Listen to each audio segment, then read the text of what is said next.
Salam sejahtera, terima kasih kerana menonton channel Nazilin Unity. Hari ini, sekali lagi, netizen dan pengikut bebas politik Malaysia menganggap Syed Saddiq Syed Abdul Rahman penipu, berbohong dan juga kata mereka dah kantoikan diri lagi. Sehingga ada yang mula menyebut segeralah dijatuhkan hukuman, dimulakan hukuman penjara dan sebatan kepada Syed Saddiq Syed Abdul Rahman yang telah pun disabitkan bersalah oleh mahkamah baru-baru ini. Kata mereka tak serika Syed Saddiq Syed Abdul Rahman. Selepas didapati bersalah, kini cuba pula untuk berdolak-dalik dan dikatakan oleh netizen sebagai menipu. Apa sebenarnya yang dianggap netizen Syed Saddiq ini menipu? Ini halnya. Syed Saddiq dalam satu laporan menyatakan bahawa beliau mendakwa belum menerima peruntukan walaupun sudah 3 kali berunding dengan timbalan Perdana Menteri. Inilah yang dianggap oleh netizen sebagai menipu.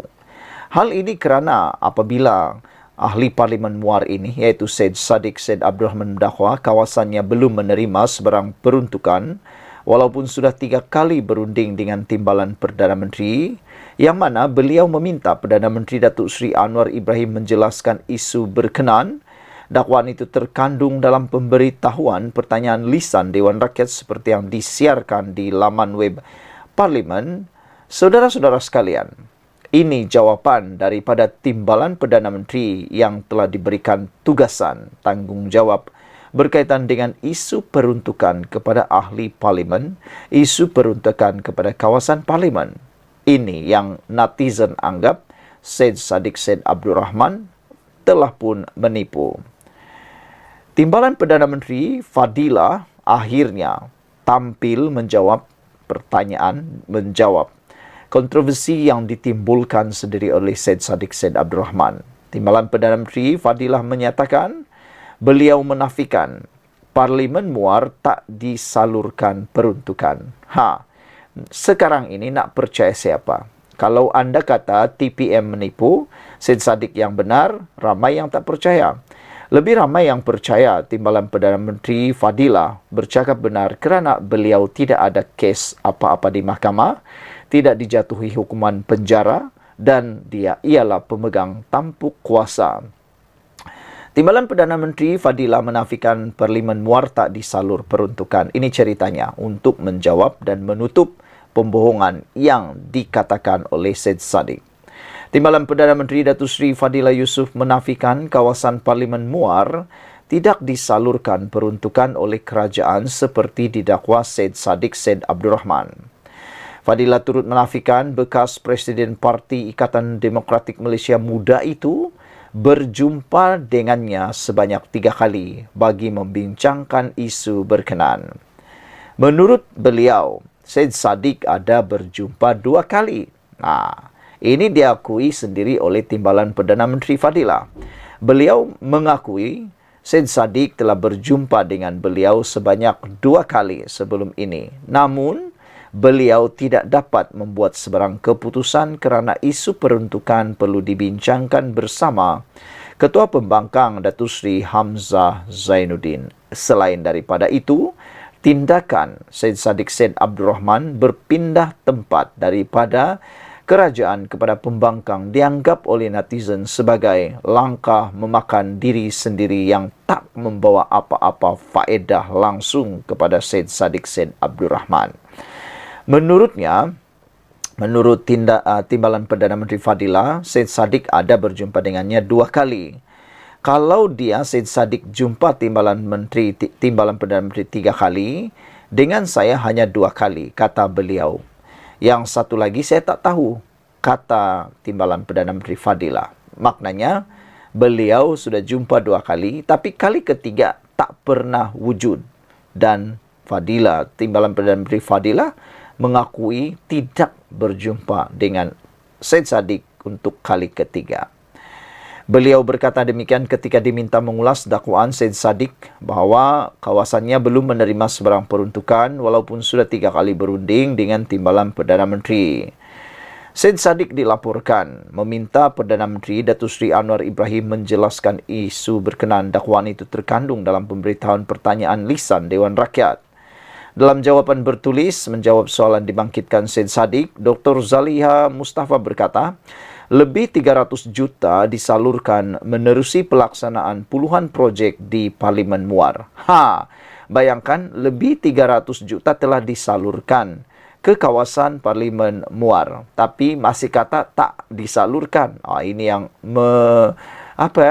menyakitkan hatilah kan. Sudah dapat, nak peha lagi. Mengulas lanjut, Fadilah berkata kerajaan akan menyalurkan peruntukan untuk kawasan Parlimen Muar, tetapi bukan peruntukan kepada ahli Parlimen Muar. Mungkin itu peruntukan kepada ahli Parlimen yang beliau maksudkan. Kerana peruntukan untuk kawasan Parlimen Muar memang kerajaan ada salurkan, kata beliau. Fadilah berkata pengagihan peruntukan kepada ahli Parlimen belum dapat diputuskan kerana Ketua Pembangkang belum berjumpa dengannya untuk mengadakan perbincangan lanjut. Menurutnya, Hamzah bersama Setiausaha Agung PAS, Datuk Seri Taqiyuddin Hassan dan Naib Presiden Bersatu, Datuk Dr. Ronald Kiandi sepatutnya berjumpa beliau Selasa lalu. Bagaimanapun perjumpaan itu terpaksa ditangguhkan kerana Taqiyuddin terpaksa balik ke Kota Bahru atas urusan penting. Jadi mereka minta tangguh dan dijangka jumpa saya minggu depan, namun tariknya belum ditetapkan. Saya perlu berjumpa mereka. Taqiyuddin ada berjumpa saya sebelum ini, namun tiada perbincangan spesifik, tetapi Ketua Pembangkang belum lagi, katanya. Saya perlu mendengar apa permohonan mereka, barulah saya dapat membawanya kepada kerajaan untuk kemukakan permohonan itu, apa syarat dan sebagainya, kata beliau. Menurut beliau lagi, Perdana Menteri Datuk Seri Anwar Ibrahim memberi mandat atau mandat kepada mereka untuk berbincang dengannya bagi menyatakan apa kemahuan mereka. Selepas berjumpa mereka, 3 pimpinan tertinggi Perikatan Nasional, barulah saya membentangkan kepada kerajaan untuk dibincangkan. Kemudian barulah diadakan perundingan, katanya. Mengenai pengusahaan kuasa untuk memberi permit atau kebenaran serta kelulusan kepada warga asing termasuk pendatang tanpa izin, parti yang menguasai industri sayur, Fadilah berkata, prosedur sedia ada dikuatkuasakan oleh Kementerian Dalam Negeri KDN dan Kementerian Sumber Manusia Kesuma. Saudara-saudara sekalian, itulah sebabnya netizen menganggap Syed Saddiq Syed Abdul Rahman sebagai terkantoi lagi berbohong. Sekian dulu Malaysia kita punya. Kita jaga sama-sama, cintai Malaysiaku. Bye-bye. Salam sejahtera. Terima kasih kerana bersama dengan saya di Nazlin Unity Channel. Persoalan besar untuk kita semua, terutamanya Walaun, kemana pemimpin PAS masuk gua ketika seluruh dunia memuji Perdana Menteri yang ke-10 iaitu Anwar Ibrahim, ditulis oleh Ahmad Mursi, dipetik daripada Harapan Daily. Seharusnya buat masa ini kita lupakan seketika sengketa politik demi membebaskan bumi suci. Seluruh dunia memuji penegasan Perdana Menteri yang ke-10 iaitu Anwar Ibrahim di hadapan pemimpin Jerman yang jadi penyokong kuat genosid ketika ini. PAS senyap 1000 bahasa dan cuba tarik perhatian rakyat dengan isu ringgit, wang ehsan, bahkute dan kantin, semuanya hal perut dan mulut. Sebaliknya, DAP telah lebih awal beri sokongan penuh kepada penegasan Perdana Menteri yang ke-10. Bercakap tentang isu ringgit yang dijadikan isu ini, hari ini Bank Negara Malaysia telah menyekolahkan Wan Saiful Wan Jan dengan membalas sendiri kiriman Wan Saiful dengan kata Bank Negara Malaysia untuk mendapatkan perkara yang sahih, boleh merujuk kepada Bank Negara Malaysia, Bank Pusat Malaysia itu. Jangan sembarang post ataupun repost ataupun menyebarkan maklumat yang tak tepat. Hari ini ditular apabila Wan Saiful telah pun membuat satu hantaran yang tidak meneliti terlebih dahulu sehingga akan menimbulkan kekeliruan yang sangat besar. Tapi Bank Negara Malaysia telah pun memperbaikinya, bahkan telah pun memberikan peringatan kepada Wan Saiful supaya membuat analisis ataupun semakan terlebih dahulu sebelum memberikan kenyataan atau pos semula. Selain daripada itu, Wang Ehsan, Bakute dan terkini tentang kantin juga diguna pakai oleh PAS sebagai modal murahan politik mereka. Sebaliknya, DAP telah lebih awal memberi sokongan penuh kepada penegasan Perdana Menteri yang ke-10 Anwar Ibrahim.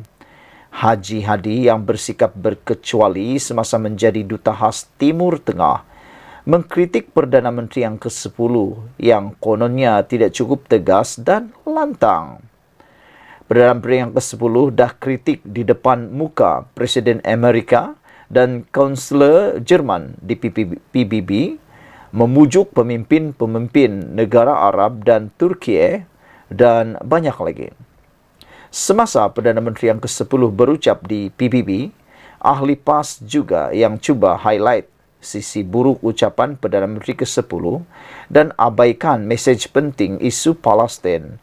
Syukurlah Perdana Menteri yang ke-10 yang berada di situ dan berdepan provokasi wartawan biadab dengan tenang, fasih, berhati-hati tetapi tegas. Jika Muhyiddin Ismail atau Haji Hadi yang diasak, tak dapat dibayangkan, tulis Mursi. Berbanding Chancellor Jerman, ucapan berani Perdana Menteri yang ke-10 tanpa skrip dan PDF seperti itu hanya boleh lahir dari hati nurani pemimpin yang telah lama berjuang membebaskan, kata laporan ini. Kata-kata seperti proud to be Malaysian dan if this is the person that represent Malaysia, I'll be proud memenuhi komen-komen di video ucapan Perdana Menteri yang ke-10. Saudara, anda boleh rujuk tulisan ini di Harapan Daily. Sebelum kita berpisah, sila tinggalkan komen anda untuk tajuk ulasan kali ini yang pastinya amat panas. Kemana pemimpin PAS masuk gua ketika seluruh dunia puji Perdana Menteri yang ke-10 atas ketegasan beliau berkaitan dengan isu paling hangat iaitu Gaza, Palestin dan Israel. Sekian dulu untuk kali ini. Ikuti terus ulasan untuk kali ini. Salam sejahtera. Terima kasih kerana bersama dengan saya di Nazilin Unity Channel. Ini satu lagi laporan paling menarik kita terima, yaitu berkaitan dengan Parti Muhyiddin Yassin, yaitu Parti Bersatu, yang mana jawatan kuasa bahagian Bersatu Gua Musang telah pun digantung. Nampaknya Parti Bersatu makin hari makin kritikal. Parti Bersatu makin hari makin susah. Ini apabila juga telah didedahkan bahawa akan ada lebih ramai lagi pemimpin-pemimpin Parti Bersatu yang berprofil tinggi akan menyertai PKR. Siapakah mereka? Itu kita akan ketahui dalam masa terdekat ini. Namun yang menjadi perdebatan buah mulut di dalam media sosial oleh netizen dan pemerhati politik, pengikut politik di seluruh Malaysia apabila jawatan kuasa bahagian Bersatu Gua Musang kini telah pun digantung. Jawatan kuasa bahagian Parti Pribumi Bersatu Malaysia Bersatu Gua Musang digantung susulan ketua bahagiannya yang menyatakan sokongan kepada Perdana Menteri Datuk Seri Anwar Ibrahim.